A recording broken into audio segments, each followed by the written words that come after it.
Bugungi obzorimizda Sony crop kameralarini oxirgi chiqqan ikkita modeli Sony 6700 va Sony ZV-E 12 versiyasini solishtirib ko'ramiz. Korpus hajmi ZV-E 12 versiyada sezilarli darajada ixcham va shu bilan birga xvatda, ya'ni qo'lda ushaladigan qismi yuzaro. Bu borada 6700 qo'lga juda yaxshi o'rnashadi. Ikkala modelda ham vspышка, mikrofon yoki kompaktniy svetli o'rnatishga mo'ljallangan горячий bashmak bor. 6700 modelining yana bitta plusi videoiskotel borligi.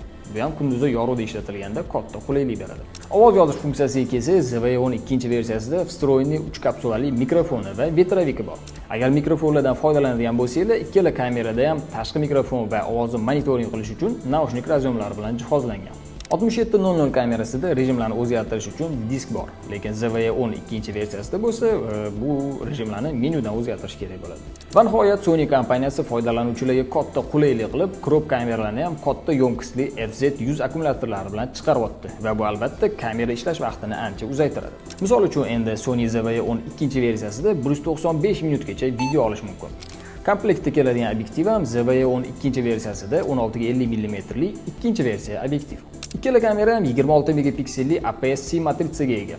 Hammaga qiziq narsa bu albatta video formatlari. Bu borada albatta 6700 kamerasi yaqqol ustun, sababi bu kamera 4K 120 fps gacha video olishi mumkin. Professional video olish uchun narxi qimmat bo'lmagan kamera kerak bo'lsa, ikkilanmasdan Sony 6700 modelini tanlasanglar bo'ladi. ZV-E 10 kamerasida bo'lsa 4K 60 fps li video olish imkoni bor, lekin bu ham sifatli video olish uchun juda ham yetarli darajada.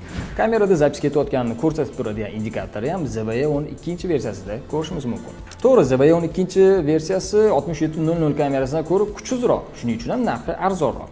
Boshlang'ich videograf, mobilograf yoki blogerlar uchun ikkalasi ham mos keladi. Agar budjetingiz ko'tarsa, albatta qo'shimcha funksiyalarga ega 6700 kamerasidan olganingiz yaxshi. Lekin ZV-E 12 versiyasini ham oddiy kamera deb hisoblamagan bo'lardim. Xullas, muddaoga keladigan bo'lsak, kameralarni yaxshi joydan qulay narxlarda va 1 yillik kafolat bilan xarid qilish uchun Fototrade do'koniga murojaat qilinglar. Shu